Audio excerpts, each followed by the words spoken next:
سورۃ الکہف بسم اللہ الرحمن الرحیم الحمد للہ الذی انزل علی عبدہ الکتاب ولم یجعل لہ عوجا۔ یہ پوائنٹ میں نوٹ کرا چکا ہوں کہ آخری آیت کیا تھی؟ قل الحمد للہ، کہو قل حمد اللہ کے لیے ہے۔ یہ آخری آیت تھی سورہ بنی اسرائیل کی، اور سورہ کہف کی آیت شروع ہو رہی ہے الحمد للہ الذی، گویا کہ اس حکم کی تعمیل جو ہے اس سے آغاز ہو رہا ہے اس سورہ مبارکہ کا۔ اس کو میں نے کہا تھا یہ انٹر لاکڈ ہیں دونوں صورتیں جو ہیں، جیسے آتا ہے تورات میں کہ حضرت یعقوب اپنے بھائی عیسو کی ایڑیاں پکڑے ہوئے تولد ہوئے، یہ جڑواں پیدا ہوئے تو دو بھائی عیسو اور یعقوب۔ عیسو بڑے تھے، یعنی بڑے اسمانی میں جو بھی ہوتے ہیں جڑواں، ان میں جو پہلے جس کی ولادت ہو جائے وہ بڑا ہوتا ہے، چاہے 2 منٹ کا فرق ہو 5 منٹ کا فرق ہو۔ تو اس کی ولادت کے بعد پھر حضرت یعقوب کو عقب کہتے پیچھے کو، پیچھے آنے والا یعقوب، اس لیے ان کا نام پڑ گیا ہے کہ یہ پچھلا ہے۔ جو پہلا تھا وہ عیسو تھا، عیسو کے بارے میں کچھ معلوم نہیں، ان کی اولاد وغیرہ کدھر گئی، بہرحال وہ ایک علیحدہ بحث ہے۔ تو اسی طریقے سے یہ سورہ کہف جو ہے گویا کہ سورہ بنی اسرائیل کی ایڑیاں پکڑے ہوئے قرآن مجید میں وارد ہو رہی ہے۔ اس میں آپ دیکھیے الحمدللہ الذی انزل علی عبدہ، وہی اللہ تعالیٰ نے اللہ کے اپنے رسول کی جو نسبت ہے اس کو عبد کے نمایاں کیا ہے، کتاب نازل کی ولم یجعل لہ عوجا، اور اس میں کوئی کجی نہیں رکھی، قیما، سیدھی، ٹھیک ٹھیک، روشن، مبین، لینذر بأسا شدیدا۔ اب یہ ہے لفظ جو بہت زیادہ غور کرنے کے قابل ہے۔ اس کتاب کے حضور پر نزول کے مقاصد میں سے ایک یہ بھی ہے خبردار کر دیں ایک بہت بڑی آفت سے۔ ویسے باسن جب واحد آتا ہے تو عام طور پر اس کے معنی جنگ ہوتے ہیں، جب جمع میں آتا ہے تو سختی، مصیبت، بھوک، فاقہ، یہ سارے بأسا۔ آیت البر میں بھی ہم نے پڑھا والصابرین فی البأساء والضراء وحین البأس۔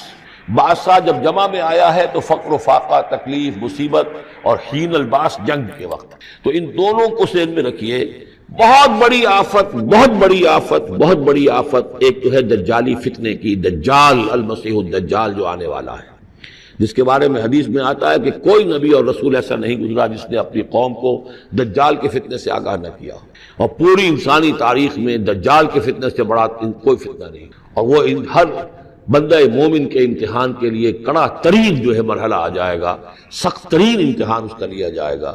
تو یہ جو سختی ہے اس کی خبر دیتے ہوئے یہ سورہ مبارکہ نازل ہو رہی ہے، اور خاص طور پر اسے باسن اگر جنگ کے معنی میں لیں تو الملحمۃ العظمیٰ، کتاب الملاحم، جو کہ آپ دیکھیں گے احادیث کی کتابوں میں پورا باب ہے کتاب الملاحم، اور اس کا تعلق بھی دجال کے ساتھ ہے، کیونکہ پھر دجال ہی کو قتل کریں گے حضرت مسیح علیہ السلام نازل ہو کر۔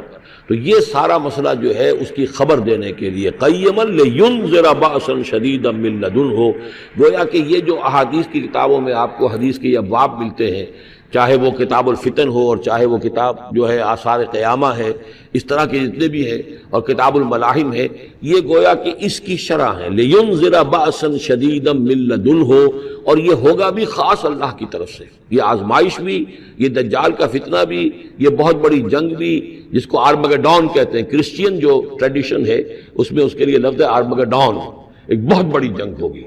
ڈکشنری میں بھی آپ دیکھیں گے کہ خیر اور شر کی قوتوں کے درمیان اس دنیا کے خاتمے سے پہلے ایک بہت بڑی جنگ ہو رہی ہے جس کا نام آرمگڈون ہے۔ لینذر بأسا شدیدا من لدنہ ویبشر المؤمنین الذین یعملون الصالحات، اور تاکہ بشارت دے وہ ان اہل ایمان کو جو نیک عمل کرتے ہوں، ان لہم اجرا حسنا، کہ ان کے لیے ہوگا بہت اچھا بدلہ، ماکثین فیہ ابدا، اور وہ اس میں رہیں گے ہمیشہ ہمیشہ۔ یہ جو دجالی فتنہ ہے اس کے ساتھ ایک خاص مناسبت ہے سورہ مبارکہ کی۔ احادیث میں آتا ہے کہ دجالی فتنے کے اثرات سے بچنے کے لیے اس سورہ مبارکہ سے ذہنی اور قلبی رشتہ مفید ہے، اس کی تلاوت کرتے رہنا، خاص طور پر جمعے کے روز پوری سورہ کہف، ورنہ یہ کہ کم سے کم اس کی ابتدائی اور آخری آیات ان کی بڑی اہمیت ہے۔ دجالی فتنہ اصل میں کیا ہے سمجھ لیجئے کہ ایک تو ہے دجالی فتنہ بالعموم، دجل کہتے ہیں فریب کو، جیسے کہ کوئی نبی نہیں ہے، وہ اس نے فریبی لبادہ اوڑھ لیا، نبوت کا دعویٰ کر رہا ہے، وہ دجال ہے۔ تو اس طرح کی تو حضور نے فرمایا ہے کہ 30 دجال پیدا ہوں گے، انہی میں سے ایک ہمارے زمانے کے اندر جو ہے یہ غلام احمد قادیانی بھی تھا، وہ دجال تھا، جس نے کہ اعلان کیا کہ میں نبی ہوں جبکہ وہ نبی نہیں تھا۔ تو فریبی بنا ہوا جس نے کہ ملمہ اپنے اوپر چڑھایا ہوا ہے۔ اسی طریقے سے دجالی فتنہ یہ جو ہے اس پوری دنیا میں اس وقت جو فتنہ ہے وہ یہ ہے کہ مادہ پرستی کا اتنا غلبہ ہو چکا ہے ذہنوں کے اوپر، افکار کے اوپر، لوگوں کے نظریات کے اوپر، لوگوں کی اخلاق کے اوپر، لوگوں کے اقدار جو ہیں، ویلیوز جو ہیں اس کے اوپر، کہ وہ آخرت کو بالکل بھول گئے، اللہ کو بھول گئے، اسباب کے اندر گم ہے، مسبب الاسباب سے ذہول ہو گیا، دنیا ہی دنیا ہے، آخرت کو بھولے ہوئے ہیں، مادہ ہی مادہ ہے، روح سے کوئی سروکار ہی نہیں۔ یہ ہے بالعموم جس کا نام دجالی فتنہ ہے، کہ حقیقت کے اوپر پردہ پڑا ہوا ہے، آخرت پر دنیا کا پردہ پڑا ہوا ہے۔ یہ دنیا جو ہے در حقیقت کیا ہے؟ وَمَا الْحَيَاةُ الدُّنْيَا إِلَّا مَتَاعُ الْغُرُورِ، یہ دھوکے کا سامان ہے، اصل زندگی کو اس میں ڈھانپا ہوا ہے۔ ہم نے یہ سمجھ لیا کہ زندگی یہی ہے، اسی کے لیے بھاگ دوڑ، محنت، صبح و شام، اسی کے مستقبل کی فکر ہے، لیکن اصل زندگی اس کی کوئی فکر ہی نہیں ہے۔ باقی ایک دجال جو ہے جو آئے گا، وہ معاملہ احادیث کے اندر بھی بڑی طوالت کے ساتھ ہے، اور اس میں کافی پیچیدگیاں بھی ہیں، بعض چیزیں جو ہیں ایک دوسرے سے کچھ مختلف بھی ہیں، اس میں پھر اہل علم کو بہرحال مطابقت پیدا کرنی پڑتی ہے۔ میں نے جہاں تک اپنی کوشش کی ایک رائے تک میں پہنچا ہوں، لیکن ابھی میں اسے بیان نہیں کر رہا ہوں۔ بہرحال دجالی فتنے کی خبریں موجود ہیں بہت شدت کے ساتھ، اور اس صورت کا پڑھنا جو ہے اس میں بہت مفید ہے۔ اس صورت کے مضامین کا دجالی فتنہ بالعموم سے کیا تعلق ہے، وہ تو اس ہم دورہ ترجمہ دوران کے اس کے دوران بھی آپ کو معلوم ہو جائے گا، لیکن اس کے جو خاص بڑے مباحث ہیں، خاص طور پر یہ کہ ایک ہمارے بہت بڑے عالم گزرے ہندوستان میں اس صدی کے آغاز میں، مولانا مناظر حسن گیلانی، انہوں نے اس میں باقاعدہ کتاب لکھی ہے، آپ کو مل جائے گی بازار میں بھی، اصحاب کہف کے جو کا معاملہ، سورہ کہف کے مباحث ہیں ان کے۔ میں نے اس کو اپنی ایک تقریر کے اندر کسی خطاب جمعہ میں سورہ کہف کے مضامین کا خلاصہ بیان کیا تھا، جس کا عنوان ہے دنیا کی حقیقت۔ ظاہر بات ہے تفاصیل زیادہ جو ہیں وہ میرے لیے ممکن نہیں ہے کہ اس دورہ ترجمہ کے دوران بیان کر سکوں۔ وَيُنذِرَ الَّذِينَ قَالُوا اتَّخَذَ اللَّهُ وَلَدًا، اور خبردار کر دے ان لوگوں کو جنہوں نے کہا کہ اللہ نے بیٹا بنایا۔ یہ ساری دجالیت جو ہے اس کی جڑ کیا ہے؟ مسیحیت، جو موجودہ مسیحیت ہے، جو حقیقت میں مسیحیت نہیں ہے، پالزم ہے، جس کی بنیاد تثلیث پر ہے کہ اللہ کا بیٹا بنا دیا حضرت مسیح علیہ السلام کو، اور انہیں کفارہ بنا دیا تمام جو بھی مان لے ان کو ان کے گناہوں کا، پیش کی معافی ہے ان کے گناہوں کی جو حضرت مسیح پر ایمان لے آئے، اور نمبر 3 شریعت ساقط کر دی، اور نمبر 4 سارا اختیار جو ہے وہ پوپ کے ہاتھ میں دے دیا گیا کہ تم جو چاہو جس چیز کو چاہو حلال کرو، جس چیز کو چاہو حرام کر دو۔ ان چیزوں نے مل کر نفس مذہب کو اس قدر قابل نفرت شے بنا دیا کہ یورپ کے عوام کے اندر مذہب کے خلاف شدید نفرت پیدا ہو گئی۔ چنانچہ اس کے بعد جب مسلمانوں کے زیر اثر وہاں پر علم پھیلا ہے، ہسپانیہ کی یونیورسٹیوں سے علوم اور فنون جو ہیں، یہ فرانس اور اٹلی اور جرمنی کے نوجوان آتے تھے، اور وہاں آ کر وہ قرطبہ اور غرناطہ اور طلیطلہ کی یونیورسٹیوں سے پڑھ کر جاتے تھے، تو ان کے زیر اثر جو ایک ریفرمیشن شروع ہوئی، اصلاح مذہب، اور ایک رینائسنس، تحریک احیاء العلوم، وہ جو اصل تو تحریک تھی اس بات کی کہ انسان علم کی طرف دوبارہ رجوع کرے، لیکن یہ کہ وہ علم جب آگے بڑھا ہے تو وہاں پہ عیسائیت کے خلاف جو رد عمل تھا اس کی وجہ سے اس میں مذہب کی دشمنی جو ہے اس تحریک کے اندر خود بخود شامل ہو گئی۔ تو مذہب سے بیزاری، روحانیت کا انکار، آخرت سے بالکل بے پرواہی اور اس کا بھی انکار، اور خدا ہے یا نہیں ہے اس سے کوئی سروکار نہیں، یہ جو اس تہذیب کے اصل میں اثرات بنے ہیں سارے، یہ اسی غلطیوں کا یہ اثرات ہیں، نتائج ہیں کہ جو عیسائی مذہب کے اندر جو یہ تحریفات کر کے جو غلطیاں کی گئی ہیں، اس کو یہاں کہا گیا ہے کہ ان لوگوں نے کہ جنہوں نے یہ عقیدہ ایجاد کیا، ما لہم بہ من علم، ان کے پاس اس کے لیے کوئی علمی سند نہیں ہے، ولا لآبائہم، نہ ان کے آباء و اجداد کے پاس کوئی سند تھی، کبرت کلمۃ تخرج من افواہہم، بہت بڑی بات ہے جو ان کے منہ سے نکل رہی ہے، بہت بڑی گستاخی ہے جو یہ اللہ تعالیٰ کی شان میں کر رہے ہیں، ان یقولون الا کذبا، یہ نہیں کہہ رہے مگر جھوٹ، سراسر سیدھا سفید جھوٹ بول رہے ہیں، فلعلک باخع نفسک علی آثارہم، تو اے نبی شاید کہ آپ اپنے آپ کو ہلاک کر لیں گے ان کے جو اثرات پڑنے والے ہیں، عیسائیت کے اس غلط عقیدے کے جو نتائج برآمد ہوئے ہیں،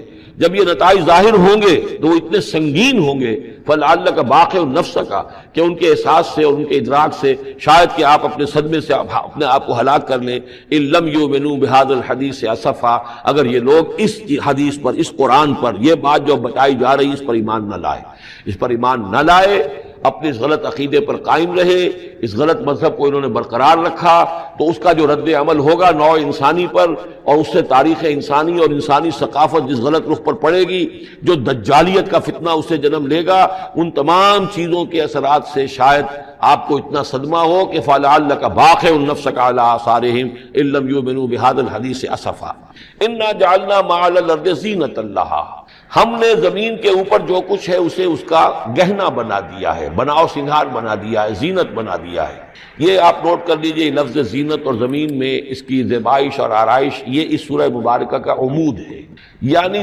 اس کو اتنا کھبا دیا ہے نگاہوں میں اللہ نے کہ آخرت سے خود بخود انسان غافل ہو جاتا ہے۔ یہ پردہ پڑ گیا ہے، چمک دمک ہے، یہ کاریں ہیں، یہ بلڈنگیں ہیں، یہ کوٹھیاں ہیں، یہ عالیشان عمارتیں ہیں، یہ کیا کچھ اس کی جو یوں سمجھیے پومپ اینڈ شو جو ہے اس وقت دنیا کا، اور ظاہر بات ہے امریکہ میں جا کر دیکھیے تو جو کچھ یہاں دیکھ رہے ہیں اس سے 10 گنا 100 گنا 1000 گنا آپ کو نظر آئے گا، عقلیں دنگ ہو جاتی ہیں۔ نتیجہ کیا نکلتا ہے کہ انسان یہ سمجھتا ہے کہ اصل شے یہی مادہ ہی ہے، اصل ہدایت پہ یہی لوگ ہیں، یہی لوگ ہیں صحیح معنی میں کہ جنہوں نے واقعتاً علم حاصل کیا ہے، لہذا ان کی غلط تہذیب، ان کا غلط تمدن، ان کے تمام غلط ثقافت کے معاملات کے بھی ہم اسی طریقے سے پیروی کر رہے ہیں۔ یہ سارا مسئلہ جو ہے وہ اس لیے ہے کہ یہ چمک دمک دنیا کی زیبائش اور آرائش، اس سے ہم متاثر ہیں۔ انا جعلنا ما علی الارض زینۃ اللہ، جو کچھ زمین کے اوپر ہے اسے ہم نے اسے اس کے لیے بناؤ سنگھار بنا دیا ہے، لنبلوہم، تاکہ ہم آزمائیں ان کو، ایہم احسن عملا، کون ہے ان میں سے اچھے عمل کرنے والا۔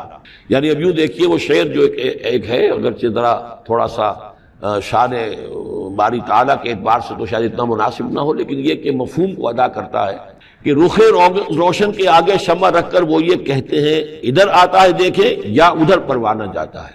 ایک طرف ذات باری تعالیٰ ہے اور ایک طرف یہ دنیا ہے، اس کی چمک دمک ہے۔ اب یہ پروانہ جو ہے یہ انسان، اس کا امتحان ہے، آیا یہ اللہ اور آخرت کی طرف جا رہا ہے یا دنیا کی طرف اور دنیا کی زیبائش اور آرائش کی طرف جا رہا ہے۔ جو زیبائش اور آرائش کی طرف چلا گیا وہ گیا، وہ تباہ و برباد ہو گیا، فقط خسر خسرانا مبین۔ اور جس نے اس دنیا کی زیبائش اور آرائش اس سے منہ موڑ کر وہ جو حقیقت جو اصل حسن ازلی ہے اللہ تعالیٰ کا، اور اس کا جو جلال اور کمال ہے، اور جو آخرت کی نعمتیں ہیں ان کو اختیار کر لیا، وہ کامیاب ہو گیا۔ تو امتحان اتنا ہی ہے کہ رخ روشن کے آگے شمع رکھ کر وہ یہ کہتے ہیں ادھر جاتا ہے دیکھیں یا ادھر پروانہ آتا ہے۔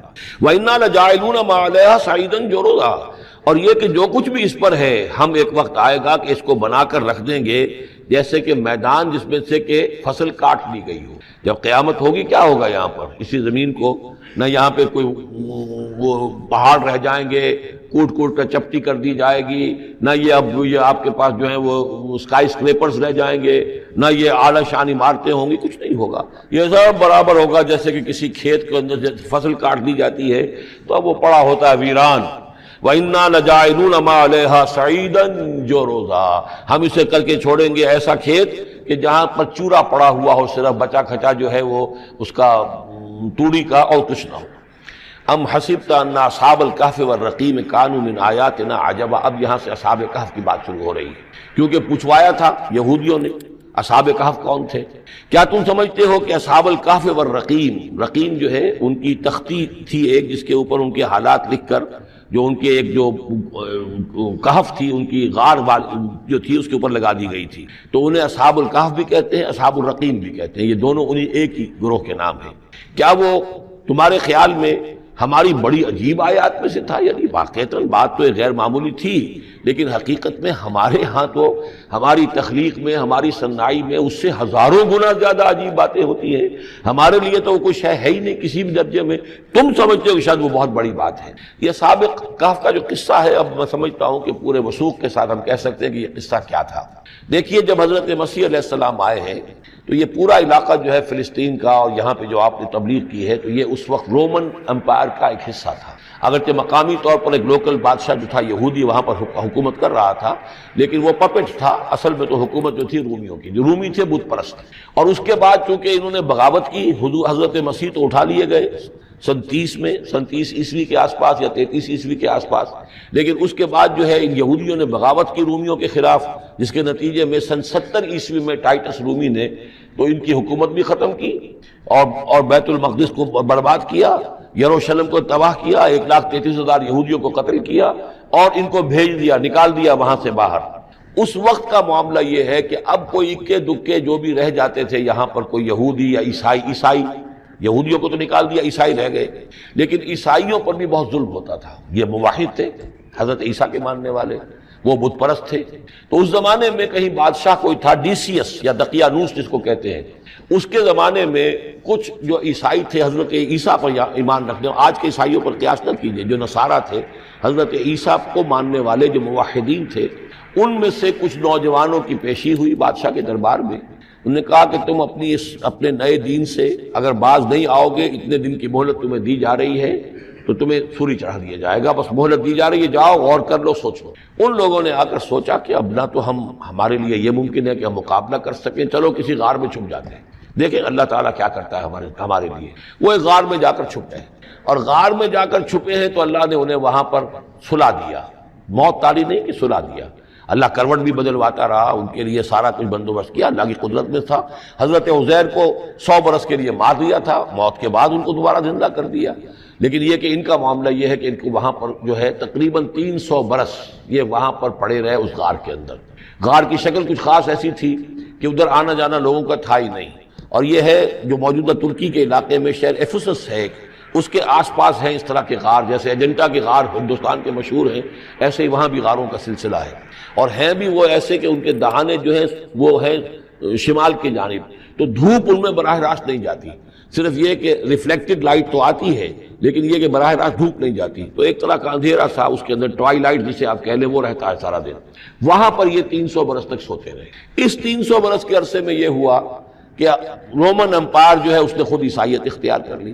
300 عیسوی کے اندر کانسٹنٹائن جو تھا ایمپرر، وہ عیسائی ہو گیا، اب پوری امپائر جو عیسائی ہو گئی۔ اب اس کے زمانے میں اس کے بعد تھیوڈوسیس ہے ایک، 446 عیسوی میں یہ تھا، اس کے زمانے میں اللہ تعالیٰ نے ان لوگوں کو جگایا 300 برس کے بعد۔ اب یہ سمجھ رہے ہیں کہ وہی زمانہ ہے، وہی کفار کی حکومت ہے، وہی مشرکین ہے۔ اب انہوں نے ڈرتے ڈرتے اپنے کسی ایک آدمی سے کہا بھائی جاؤ یہ لے کے سکہ لے کر جاؤ، چاندی کا، کچھ نہ کچھ کھانے پینے کے لیے لے کر آؤ، دیکھنا لیکن اس طرح ہو کہ ہمارا پتہ نہ چل جائے کہ ہم یہاں چھپے ہوئے ہیں۔ وہاں جو گئے انہوں نے وہ سکہ جو پیش کیا، اور کہا یہ سکہ تمہارے پاس کہاں سے آیا؟ یہ تو بہت پرانا سکہ ہے، تو 400 سال پرانا، 300 سال پرانا سکہ کہاں سے لے آئے تمہیں کوئی خزانہ ملا؟ بہرحال اس حوالے سے اب وہ جو ہے وہ پکڑے گئے، ان کی حالت جو ہے وہ جو بات سامنے آ گئی۔ لیکن جب بات سامنے آ گئی تو اب ان کا بہت وہ عزت کی گئی، اس لیے کہ اب تو جو ان کا مذہب تھا در حقیقت پوری مملکت کا مذہب وہی ہو چکا تھا، تو صورتحال تو تبدیل ہو چکی ہے۔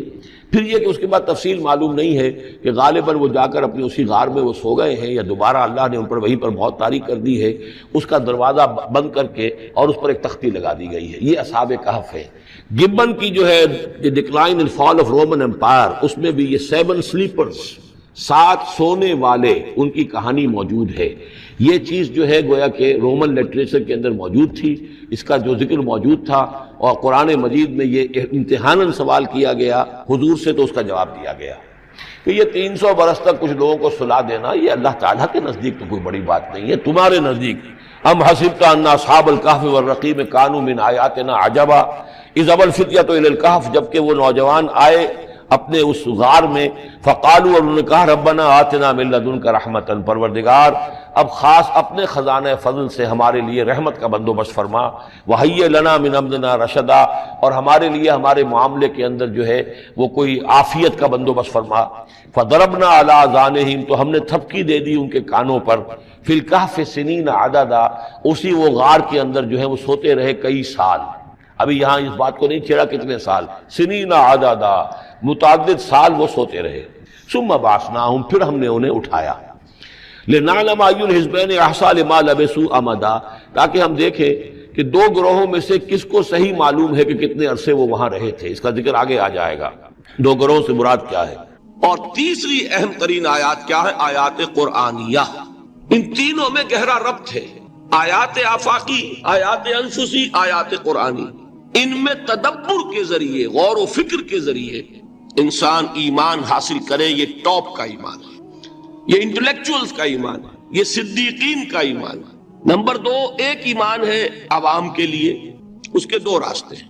نمبر 1، صاحب یقین کی صحبت، جس کے اندر یہ ایمان پیدا ہو چکا ہو، آپ اس کے قریب رہیے، اگر بھٹی کے سامنے بیٹھیں گے حرارت پہنچے گی، اگر آپ برف کی سل کے قریب ہوں گے ٹھنڈ پہنچے گی، صاحب ایمان کی صحبت اختیار کریں گے ایمان سراج کرے گا۔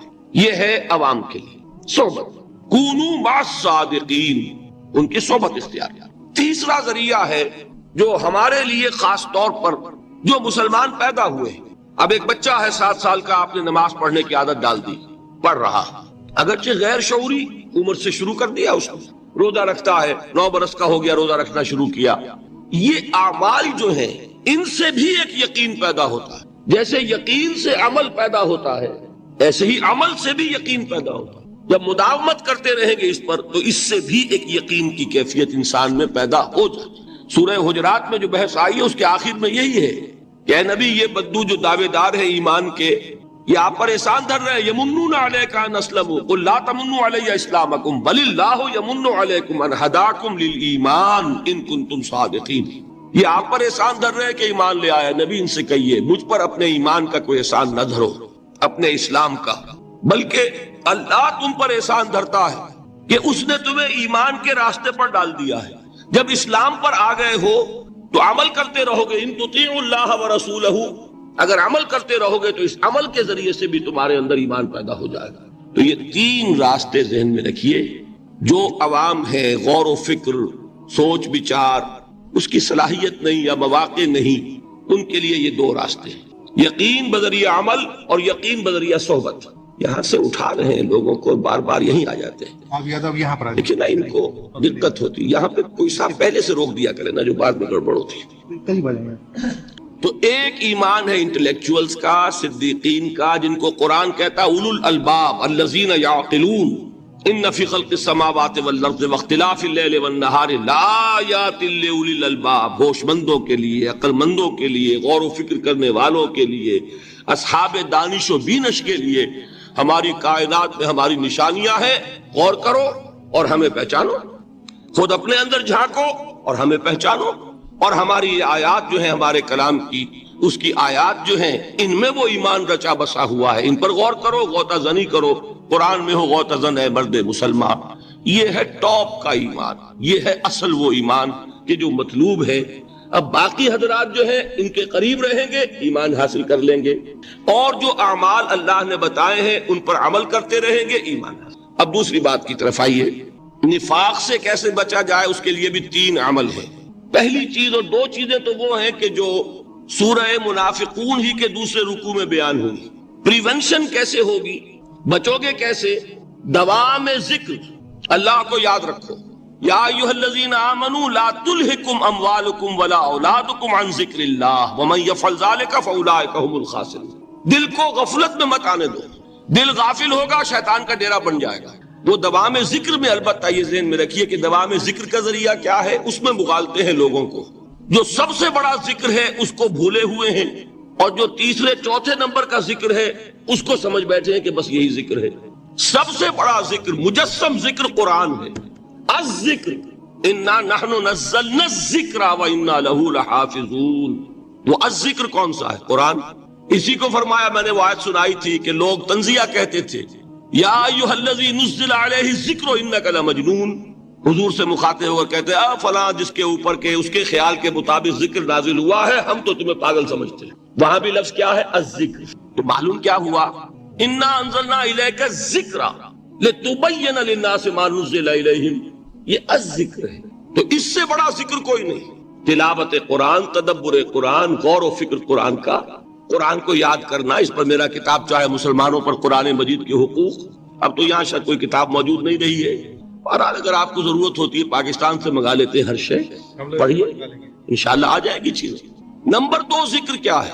اقیم الصلاۃ لذکری، نماز کو قائم کرو میری یاد کے لیے۔ یہ ذریعہ ذکر میں، وہ تو ہے ہی مجسم ذکر، اور یہ ذریعہ ذکر میں سب سے اہم ہے۔ یہ عملی ذکر بھی ہو رہا ہے اور قولی بھی ہو رہا ہے۔ سورہ فاتحہ پڑھی آپ نے، قرآن شریف کی کچھ آیات پڑھی، پھر رکوع کیا۔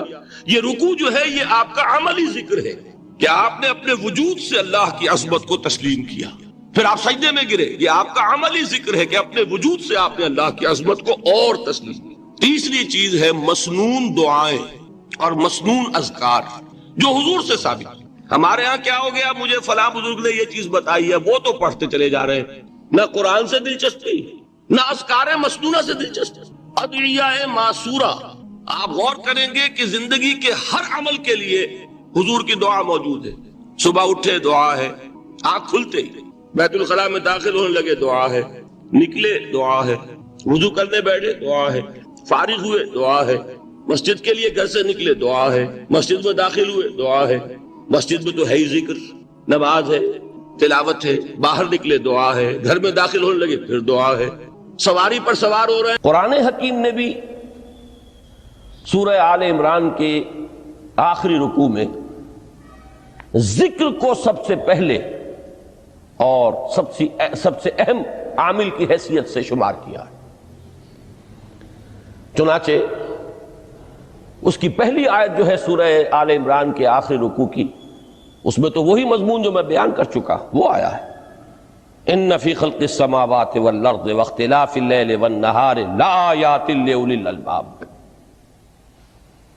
یقیناً آسمان اور زمین کی تخلیق میں اور دن اور رات کے الٹ پھیر میں نشانیاں ہیں ہوش مندوں کے لیے۔ ان کے ذریعے سے انسانی شعور کے اندر وہ معرفت رب اجاگر ہوگی۔ وہ پہلا مرحلہ اس نے طے کر لیا، وہ ڈورمنٹ معرفت اب ایکٹیویٹ ہو گئی۔ اب مزید فکر کا مرحلہ ہے جو اگلی آیت میں آیا ہے،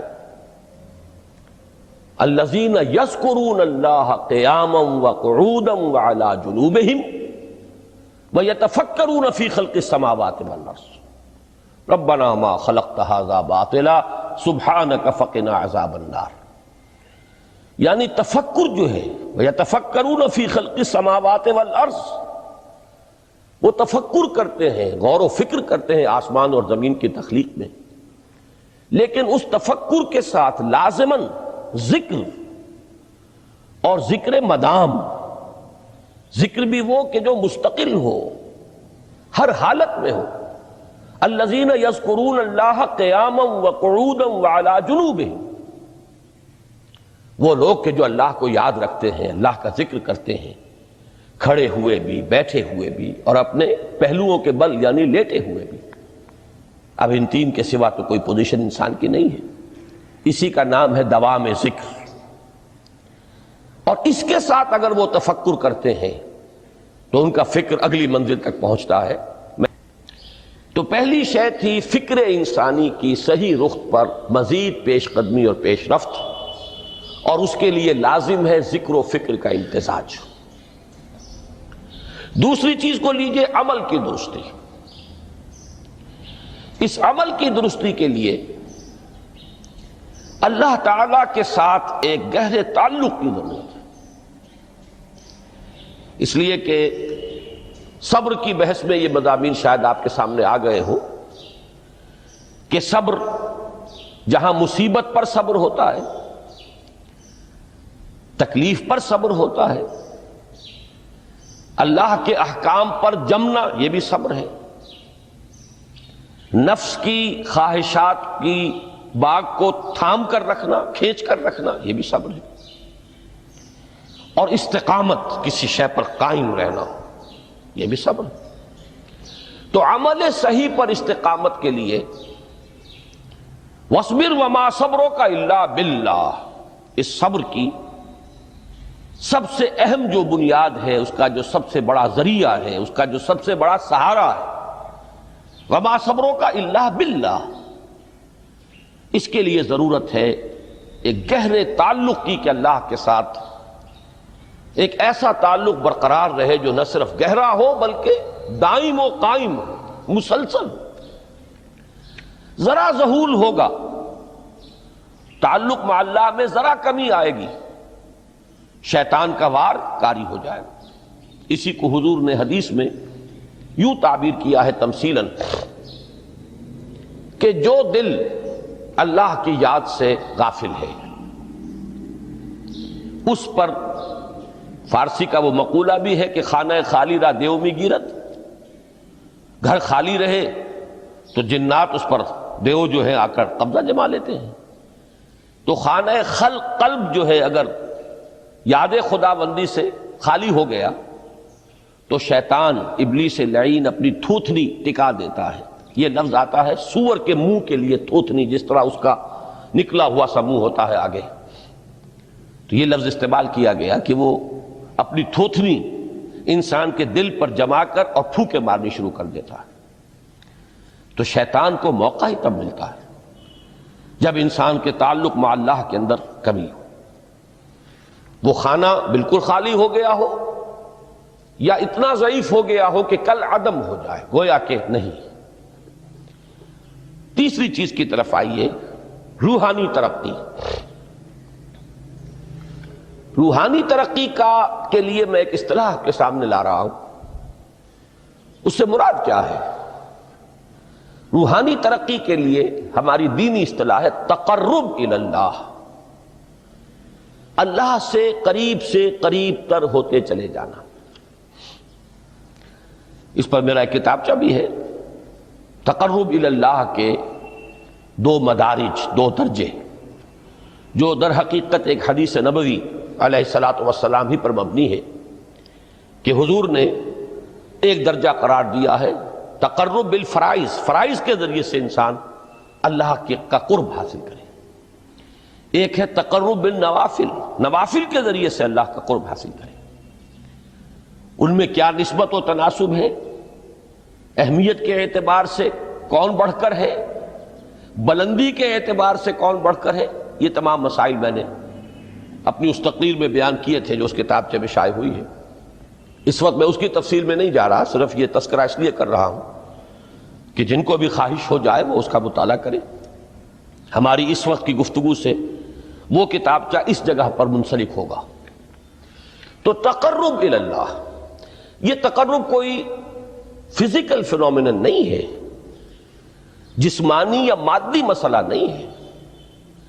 اللہ سے قرب یہ نہیں ہے کہ کوئی کروڑوں میل کا فاصلہ ہے، اب ہمیں کوئی رسی پر چڑھنا ہے اوپر بڑی محنت اور مشقت سے، فصل تو ہے ہی نہیں، فاصلہ ہے ہی نہیں، بعد ہے ہی نہیں۔ نحن اقرب الیہ من حبل الورید، ہم تو انسان سے اس کی شہرگ سے بھی زیادہ قریب ہیں۔ ہوا معکم اینما کنتم، وہ تو تمہارے ساتھ ہی ہوتا ہے جہاں کہیں بھی تم ہو، بس صرف یہ کہ تمہاری توجہ نہیں ہوتی، تم اور چیزوں میں مشغول و مصروف رہتے ہو، تم ہماری طرف دھیان ہی نہیں دیتے، تم ہماری طرف متوجہ ہی نہیں ہوتے۔ ہم تو مائل بے کرم ہے، کوئی سائل ہی نہیں، راہ دکھلائیں کسے رہنو منزل ہی نہیں۔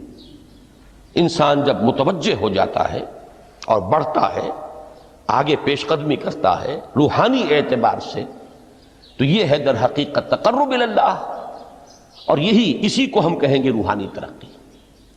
اب ان 3 چیزوں کو اگر آپ نے ذہن میں جما لیا، پھر میری بات کی ترتیب اس کو ذہن میں قائم کیجئے۔ ہم چلے کہاں سے کہ دین کے ساتھ اصل مناسبت فلسفے کی نہیں، حکمت کی۔ نمبر 2، حکمت قرآنی کا پہلا اور اہم ترین اور بنیادی مسئلہ معرفت رب کا حصول ہے۔ اس کا نتیجہ شکر خداوندی ہے، اس کا ذریعہ آیات آفاقی، آیات انفسی، اور سب سے بڑھ کر آیات قرآنیہ ہیں جو الذکر ہے، جو تذکرہ ہے، جو ذکرہ ہے۔ لیکن اس پہلے مرحلے کو اگر کوئی انسان بفضل ہی تعالی، اللہ کے فضل و کرم سے طے کر لے، اب اس کے سامنے 3 مسئلے، فکر کی مزید پیش رفت، مزید پیش قدمی صحیح رخ پر، اس کے لیے ذکر اور فکر دونوں کا امتزاج لازمی ہے۔ فقر قرآن اختلاط ذکر و فکر، الذین یذکرون اللہ قیاما وقعودا وعلی جنوبہم ویتفکرون فی خلق السماوات والارض۔ دوسری شے عمل کا درست رہنا، نہ افراط و تفریط ہو، عدم توازن ہو، نہ انسان نفس سے مغلوب ہو جائے، نہ انسان جذبات کی رو میں اندھا ہو جائے، نہ انسان ماحول سے مرعوب ہو کر متاثر ہو جائے، صحیح رخ پر اس کا عمل۔ نمبر 3، روحانی ترقی، جو اصل حاصل ہے، جو اصل مقصود ہے۔ نمبر 2 چیز کے لیے تعلق مع اللہ ضروری، نمبر 3 کے لیے تقرب الی اللہ ضروری۔ اب غور کیجئے ان تینوں چیزوں کا بڑا گہرا تعلق ہے نماز کے ساتھ. ان تینوں کے لیے ستون کی حیثیت نماز کو ہے. لہذا ایمان کے بعد یا معرفت رب کے بعد حکمت دین کا اہم ترین مسئلہ نماز، صلاۃ. اس لیے کہ ایک طرف یہ انسان کو اللہ کے ساتھ ایک گہرے تعلق کا ذریعہ فراہم کرتی ہے. اپنے تمام مصروفیات میں سے، ان مشغولیتوں میں جن میں گم ہونے کا خدشہ ہوتا ہے، نکلو. 24 گھنٹے کے معمولات میں سے کم 5 مرتبہ تو لازماً نکلو اور اپنے آپ کو ذرا، اپنے حواس کو بھی، اپنی باطنی کیفیات کو بھی ذرا تازہ کرو. اگر کوئی گندگی، نجاست، کسی طرح کی ناپاکی کا کوئی معاملہ ہے، طہارت حاصل کرو. طہارت سے تمہارے اندر روح کو بھی بالیدگی ہوگی، تمہارے حواس بھی تازہ ہوں گے. تم گویا کہ بحیثیت کل تمہاری ہستی چاق و چوبند ہو جائے گی. وہ کسل، وہ سستیاں، وہ جو ایک کثافتیں ہوتی ہیں، ان سب سے نجات حاصل کرو. اور اب اپنے رب کے حضور میں کھڑے ہو جاؤ، اس کے ساتھ اپنا عہد بھی تازہ کرو، اس کی اہم صفات کو بھی اپنے ذہن میں پھر مستحضر کرو. یہی وجہ ہے، دیکھیے میں نے جو آیات آپ کو شروع میں سنائی تھی، سورہ لقمان کی 2 آیتیں. پہلی آیت میں اس کا ترجمہ کر چکا. دوسری آیت وَلَقَدْ وَإِذْ قَالَ لُقْمَانُ لِابْنِهِ وَهُوَ يَعِظُهُ يَا بُنَيَّ لَا تُشْرِكْ بِاللَّهِ إِنَّ الشِّرْكَ لَظُلْمٌ عَظِيمٌ. اس کے بعد درمیان میں کچھ مضمون آ کر پھر وہ آیہ مبارکہ آئی، یا بنی اقم الصلاۃ وامر بالمعروف وانہ عن المنکر واصبر علی ما اصابک. گویا کہ اہم ترین چیز، بنیادی ترین چیز، اللہ کو محض پہچان لینا کافی نہیں ہے، یاد رکھنا ضروری ہے. اللہ یاد رہے گا تو فکر صحیح آگے بڑھے گا. اللہ یاد رہے گا اور اس کے ساتھ ایک گہرا تعلق جو ہے برقرار رہے گا تو عمل درست رہے گا. بالکل یہی بات سورہ طٰہٰ میں جو پہلی وحی حضرت موسیٰ علیہ السلام پر ہوئی، اور پہلا مخاطبہ ہے، چونکہ حضرت موسیٰ کو یہ انبیاء کرام کے مقدس گروہ میں ایک امتیازی حیثیت حاصل ہے کہ ان سے براہ راست گفتگو ہوئی ہے، اگرچہ صرف ایک پردہ تھا، اوٹ من ورائے حجاب گفتگو ہوئی ہے، لیکن یہ کہ کوئی فرشتے کا درمیانی جو ہے وہ لنک نہیں تھا. براہ راست اللہ تعالیٰ نے حضرت موسیٰ علیہ السلام سے کلام فرمایا. کلم اللہ موسیٰ تکلیما. موسیٰ سے تو اللہ نے کلام فرمایا جیسے کہ کلام کیا جاتا ہے. تو پہلا مخاطبہ ہے، یہ پہلا مکالمہ ہے، پہلی وحی کہیے. اسی میں یہ الفاظ بھی موجود ہیں، اننی انا اللہ لا الہ الا انا فاعبدنی واقم الصلاۃ لذکری. یہ گویا کہ حکمت قرآنی کا ایک بہت بڑا خزانہ ہے یہ آیت مبارکہ، کہ خود حضرت موسیٰ علیہ السلام کو جو ہدایت دی جا رہی ہے، میں ہوں، میں اللہ، اننی انا اللہ لا الہ الا انا، میرے سوا کوئی معبود نہیں. فاعبدنی، بس میری بندگی، میری عبادت، میری پرستش، میری محبت، اس کو اختیار کرو. وَأَقِمِ الصَّلَاةَ لِذِكْرِي، اور نماز کو قائم رکھو میری یاد کے لیے. بلکہ اسی سلسلہ کلام میں آگے چل کر سورہ طٰہٰ میں آتا ہے، کافی گفت و شنید کے بعد جب حضرت موسیٰ نے کچھ معذرت بھی کی، کچھ دعائیں بھی کی، اللہ نے ایک دعا قبول بھی کی کہ ان کے بھائی کو بھی شریک کر دیا، حضرت ہارون کو بھی. اس کے بعد پھر جب فرمایا کہ اب جاؤ فرعون کی طرف، تو اس میں فرمایا وَلَا تَنِيَا فِي ذِكْرِي، اور دیکھنا یہ جو عظیم مشن تمہارے کندھے پر آ گیا ہے، بڑا بھاری اور کٹھن، ایک فرض ہے جو تم پر عائد ہو گیا ہے، اس کے لیے سب سے بڑی تمہارے پاس جو قوت کا ذریعہ ہے وہ نماز ہے۔ اقیم فلا تنی عن ذکری، میری یاد میں کبھی غفلت نہ کرنا، اس میں کبھی کوئی کمی نہ آنے دینا۔ جیسا کہ میں نے عرض کیا تھا کہ جیسے ہی وہ تعلق جو ہے کمزور پڑتا ہے یا منقطع ہو جائے معاذ اللہ، تو پھر انسان گویا کہ شیطان کے لیے ایک لقمہ تر بن جاتا ہے۔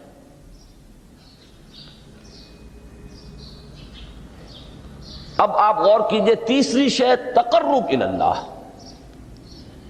اس کے حوالے سے بھی جو فرائض اور نوافل کی بات ہے اس کو اس وقت ذہن سے نکال کر یہ سمجھیے کہ اس میں نماز کا کیا مقام ہے، اس لیے کہ نماز فرض بھی ہے، نماز نفل بھی ہے، وہ تو ان دونوں میں شریک ہو جائے گی۔ اب اس کو لفظ صلاۃ کے حوالے سے آپ ان دونوں چیزوں کو سمجھیے۔ صاد لام واو یا یہ چونکہ حروف علت ایک دوسرے سے بدلتے رہتے ہیں، یہ جو مادہ ہے اس کی جو خالص لغوی اصل ہے، جو خالص عربی زبان میں اس کا بنیادی مفہوم ہے، وہ آگ جلانا یا آگ تاپنا یا آگ سینکنا، حرارت حاصل کرنا۔ لہذا بار بار آتا ہے جہنم کے ذکر میں، اسلوہا، اب جلو اس میں، تاپو اس کو، یہ سینکے گی تمہیں۔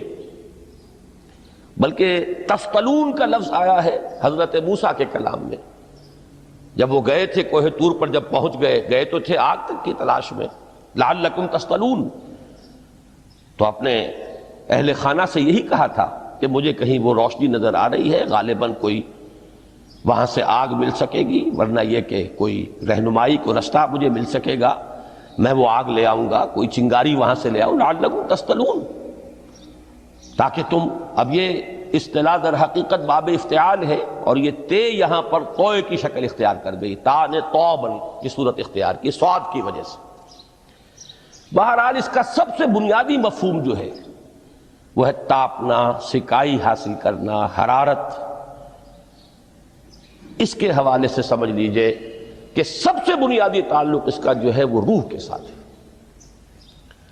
روح میں محبت خداوندی کی آگ اگر ٹھنڈی پڑ گئی ہو، اگر محبت خداوندی کی حرارت میں کمی ہو رہی ہو، تو اس کو اثر نو، جس کو کہ میں آج سوچ رہا تھا تو ایک لفظ ذہن میں آیا کہ جیسے بیٹری اس کو ریچارج کیا جاتا ہے، اسی طریقے سے روح کے اندر محبت خداوندی کی اس حرارت کو اثر نو تازہ کرنا، یہ ہے در حقیقت نماز کا اصل مقصد۔ اس لیے کہ اس لفظ کا بنیادی مفہوم، اصل لغوی مفہوم تو یہ، اگرچہ اس کا سب سے زیادہ کثرت سے جو استعمال ہوتا ہے، اور لفظ صلاۃ جس سے در حقیقت جس تصور پر مبنی ہے وہ ہے اقدام، کسی کی طرف متوجہ ہونا اور پھر دعا۔ صلاۃ کا سب سے قریبی مفہوم لفظی جب بیان کیا جائے گا، اس سے مراد، اس کے معنی، تو دعا اس میں اہم ترین ہے۔ کسی کی طرف توجہ کرنا، مناجات کرنا، گفتگو کرنا، مخاطبہ، مکالمہ، دعا، یہ در حقیقت صلاۃ کا سب سے بڑا اصطلاحی مفہوم ہے۔ لیکن جو اس کا مادہ ہے، صاد لام واو یا صاد لام یا، اس کا اصل مفہوم جو ہے وہ تاپنا، حرارت حاصل کرنا۔ تو ان دونوں کے حوالے سے عرض کر رہا ہوں، وہ تاپنا اور حرارت حاصل کرنا وہ ہے روح کے اعتبار سے۔ وہ جو کہا اقبال نے کہ بجھی عشق کی آگ اندھیر ہے، مسلمان نہیں راہ کا ڈھیر۔ یہ عشق کی آگ جب بجھ جاتی ہے، در حقیقت یہی تو انسان کی روحانی موت ہے۔ جب یہ نہ رہے تو چاہے منطق میں بہت انسان ماہر ہو، مجھے اقبال کا ایک شعر یاد آیا ہے تقابل کرتے ہوئے، ایک انسان محکوم اور ایک انسان حر، آزاد انسان، ان کی نفسیات میں جو بنیادی فرق علامہ اقبال نے مختلف مواقع پر بیان کیے ہیں۔ محکوم ہے بیگانہ اخلاص و مروت، ہر چند کے منطق کی دلیلوں میں ہے چالاک۔ تو منطق کی دلیلوں میں انسان چالاک ہو جائے اور وہ لغت ہائے حجازی کا وہ ایک خزانہ بن جائے، اسے تمام الفاظ کے معنی یاد ہوں، وہ بڑے مسائل فقہ کے اسے ازبر ہوں، جزیات بے انتہا جزیات جو ہیں وہ مستحضر ہوں، فلسفے کے بڑے بڑے مسئلے اس نے حل کر لیے ہوں، لیکن اگر روح میں وہ اللہ کی محبت کی آگ نہیں ہے، وہ تپش نہیں، بجھی عشق کی آگ اندھیر ہے مسلمان نہیں راکھ کا ڈھیر۔ اسی کے حوالے سے آج مجھے یاد آیا تھا کہ وہ جو بڑی سادہ سی ایک نظم ہے، اللہ تعالیٰ سے دعا یا رب دل مسلم کو وہ زندہ تمنا دے، اس میں بھی جو الفاظ آئے ہیں جو روح کو گرما دے اور قلب کو تڑپا دے، یہ ہے اصل جو مقصود ہے نماز کا۔ اور یہی وہ چیز ہے جیسا کہ میں نے عرض کیا تھا کہ نگاہوں سے اوجھل، یہ پہلو سامنے ہے ہی نہیں، دوسرا پہلو سامنے ہے اور وہ بھی میرے نزدیک بہت اہم ہے، بہت بنیادی ہے، اس میں کوئی شک نہیں، لیکن یہ ہے بلند ترین منزل کہ تقرب الی اللہ، اس کے لیے در حقیقت یہ کس لیے درکار ہے؟ روح کے اندر عشق کی حرارت اور گرمی تازہ ہو جائے۔ بسا اوقات یہ اندر دب جاتی ہے، جیسے انگارہ ہوتا ہے آگ کا، اس کے اوپر خاک اور راکھ آ جاتی ہے، اندر کچھ ہوتی ہے، آگ دبی ہوئی سمجھ آگ بجھی ہوئی نہ جان، اس دبی ہوئی آگ کو پھر ایک شعلہ بنانا، پھر اس کے اندر ایک حیات تازہ پیدا کرنا، یہ ہے نماز کا اہم ترین اور بلند ترین مقصد۔ لیکن اس کے ساتھ ہی اس نماز میں ذکر ہونا، اس کا یہ ذکر ہے، اور ذکر کی جب میں فہرست بیان کیا کرتا ہوں بہت سے حضرات کے سامنے ہوگا کہ ذکر کا در حقیقت مفہوم ہے استحضار اللہ فی القلب۔ ہمارے ہاں غلطی سے جو ذرائع ذکر ہے انہیں ذکر قرار دے دیا گیا ہے۔ نماز ذکر نہیں ہے، نماز ذکر کا ذریعہ ہے۔ اقیم الصلاۃ لذکری، نماز قائم کرو میرے ذکر کے لیے۔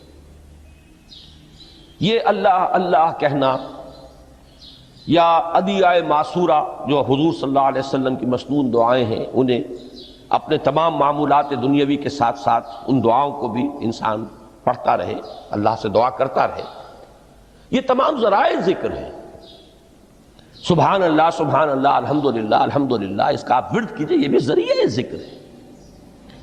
حقیقت میں ذکر ہے استحضار اللہ فی القلب، اللہ کو دل میں لے آنا، اللہ کو دل میں حاضر کر لینا، اصل میں تو ترجمہ ہوگا، لیکن حاضر جاننا، یہ کیفیت جو ہے انسان کو حاصل ہو جائے۔ اب اس کے حوالے سے ذرا بات سمجھیے کہ ایک تو میں عرض کر چکا ہوں مجسم ذکر تو قرآن ہے، لہذا ذکر کی فہرست جب آپ کریں گے ذرائع ذکر تو ان میں سب سے پہلے قرآن آئے گا، اس لیے کہ وہ ہماری حکمت کے پہلے مسئلے کو حل کر رہا ہے، بنیادی مسئلہ، اہم ترین مسئلہ۔ دوسرے نمبر پر ذکر جو ہے، اب اس کے لیے کچھ اصطلاحات جو میرے مختلف دروس میں شاید آپ کے سامنے بعد میں آئیں یا پہلی آ چکی ہوں، ان کے حوالے سے میری بات سمجھیے۔ ایک ذکر غیابی ہے، تھرڈ پرسن میں صیغہ غائب میں اللہ کی یاد کرنا، اللہ اکبر اللہ اکبر اللہ اکبر۔ اب یہ اللہ اکبر جو ہے یہ جملہ اسمیہ خبریہ ہے، ایک حقیقت کی تکرار آپ کر رہے ہیں، اللہ سب سے بڑا ہے، اللہ سب سے بڑا ہے، سبحان اللہ سبحان اللہ سبحان اللہ۔ یہ در حقیقت ذکر غیابی ہے کہ آپ اس میں مخاطب نہیں ہے اللہ سے، ایک ذکر خطابی کہیں یا ذکر حضوری کہیں، جس میں مکالمہ ہوتا ہے، جس میں گفتگو ہوتی ہے۔ تو نماز در حقیقت ذکر حضوری اور ذکر خطابی کی بلند ترین شکل ہے۔ اس لیے میں نے عرض کیا تھا کہ نماز کے لفظ یا صلاۃ کے لفظ یہ اصطلاحی معنی جو اکثر و بیشتر کیے جاتے ہیں وہ ہے دعا، اور دعا میں ہوتا کیا ہے؟ مکالمہ ہے، مخاطب، اے اللہ، اے میرے رب، اے پروردگار۔ پھر یہ کہ اس میں اقدام اور کسی کی طرف متوجہ ہونا، یہی وجہ ہے کہ افتتاح صلاۃ، نماز کو شروع کرنے کے لیے ایک تو وہ الفاظ جو قرآن مجید میں آئے ہیں، انی وجہت وجہی للذی فطر السماوات والارض حنیفا وما انا من المشرکین، یہ ہے توجہ کا ارتکاز،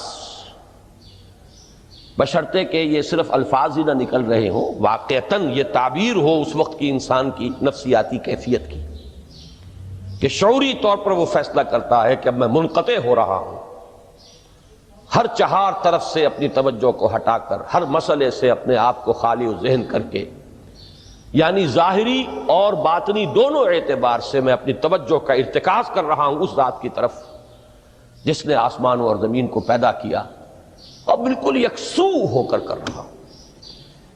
انی وجہت وجہی للذی فطر السماوات والارض حنیفا وما انا من المشرکین۔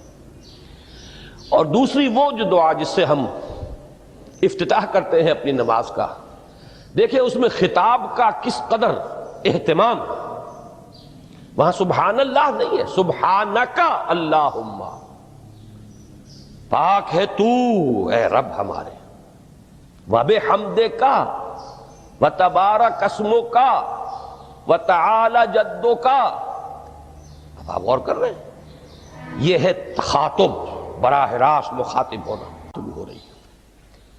تو سب سے پہلی بات تو یہ ہوئی کہ ذکر کی ایک شکل ہے ذکر غیابی، دوسری ذکر حضوری، اور ذکر حضوری یا ذکر خطابی کی بلند ترین منزل، بلند ترین اس کا ذریعہ نماز۔ اس کو ایک پہلو سے اور سمجھ لیجئے، سورہ فاتحہ جب پھر ہم پڑھتے ہیں جسے الصلاۃ کہا گیا ہے، جو لب لباب ہے، خلاصہ ہے، اس میں پھر تدریجاً غیاب سے حضور کی طرف پیش قدمی ہوتی ہے۔ الحمدللہ رب العالمین الرحمن الرحیم مالک یوم الدین، یہ ذکر غیابی ہے، اس میں ابھی خطاب نہیں آیا، یہ وہی جملہ اسمیہ ہے، کل تعریف اس اللہ کے لیے ہے جو تمام جہانوں کا پروردگار ہے، مالک ہے، جو رحمان ہے، رحیم ہے، جزا و سزا کے دن کا مختار و مالک ہے۔ اب یہ غیاب سے حضور کی طرف، ایاک نعبد و ایاک نستعین اہدنا الصراط المستقیم، یہ ہے وہ۔ اب پہلے ایک معاہدہ ہے، ایک اقرار ہے، اعتراف ہے، وعدہ ہے، اور پھر دعا ہے، استدعا ہے، کہ حضور نے فرمایا، یقول اللہ تعالی، اللہ یہ فرماتا ہے، اسی لیے اس کو حدیث قدسی کہیں گے، قسمت الصلاۃ بینی و بین عبدی نصفین، میں نے نماز کو اپنے اور اپنے بندے کے مابین آدھا آدھا تقسیم کر دیا ہے۔ اب یہاں تک تو جملہ ہے اللہ کا، یہ ہے حدیث قدسی۔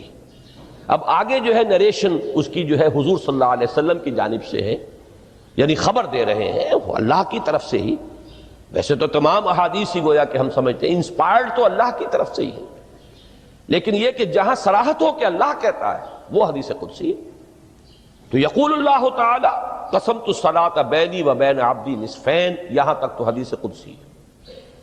اب دوسری عام حدیث ہے، اذا قال العبد الحمد للہ رب العالمین یقول اللہ تعالی حمدنی عبدی، جب بندہ کہتا ہے الحمدللہ رب العالمین، پروردگار کہتا ہے میرے بندے نے میری حمد کی۔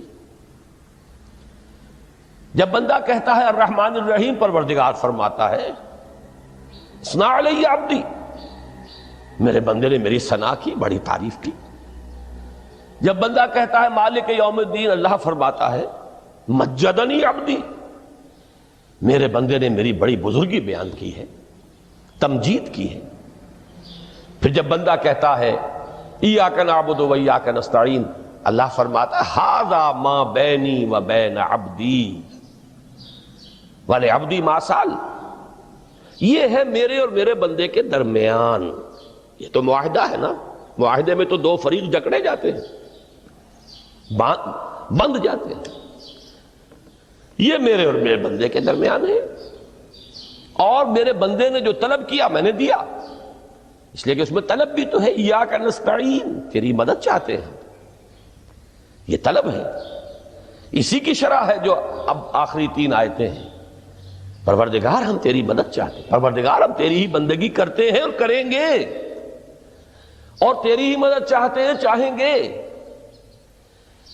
اگر حال میں اس کا ترجمہ کریں گے زمانہ حال کے اعتبار سے، اس لیے کہ فعل مضارع میں تو دونوں موجود ہیں، شامل ہیں، تو یہ ایک اعتراف ہے، اظہار حال ہے۔ اللہ کرے کہ وہ واقعتاً صحیح اظہار حال ہو، ہم واقعی اللہ کی بندگی کرتے ہوئے یہ کہیں کہ ایاک نعبد، ورنہ اگر ہماری اصل صورتحال سے وہ مطابقت نہ رکھتا ہو تو پھر تو ایک طرح کا جھوٹ ہو جائے گا، غلط بیانی ہو جائے گی۔ ایاک نعبد، تیری ہی بندگی کرتے ہیں، اور مستقبل میں کیجئے، کریں گے، یہ ہے عہد۔ تیری ہی مدد چاہتے ہیں، تجھی سے مدد طلب کرتے، تجھی سے مدد چاہتے رہیں گے۔ اس کے لیے فرمایا وَلِعَبْدِ مَا سَأَلَ، اور پھر اس کے بعد وہ استدعا ہے اهدنا الصراط المستقیم صراط الذین انعمت علیہم غیر المغضوب علیہم ولا الضالین۔ اس حدیث میں اس کو ایک ہی جملے کو لیا گیا ہے، ایک ہی جملے کی حیثیت سے۔ جب بندہ یہ کہتا ہے تو اللہ فرماتا ہے ھذا لعبدی ولعبدی ما سأل، یہ خالص میرے بندے کے لیے ہے۔ اس بندے نے ایک درخواست پیش کی ہے اور میں نے گرانٹ کی، وہ اپلیکیشن، وہ ریکویسٹ گرانٹڈ ہم نے دے دی، ولعبدی ما سأل۔ یہ ہے اس کی تاثیر کا عالم، بشرطے کے معاملہ وہ شعور کے ساتھ، بشرطے کے مطابقت ہو ظاہر اور باطن کی، بشرطے کے مطابقت ہو قول اور فعل کی، تو اس کا اتنا اونچا مقام ہے کہ ایک ایک جملہ ادھر ادا ہوا، ادھر اللہ کی طرف سے ریسپانس مل رہی ہے۔ افلاک سے آتا ہے نالوں کا جواب، آخر اٹھتے ہیں حجاب، آخر کرتے ہیں خطاب۔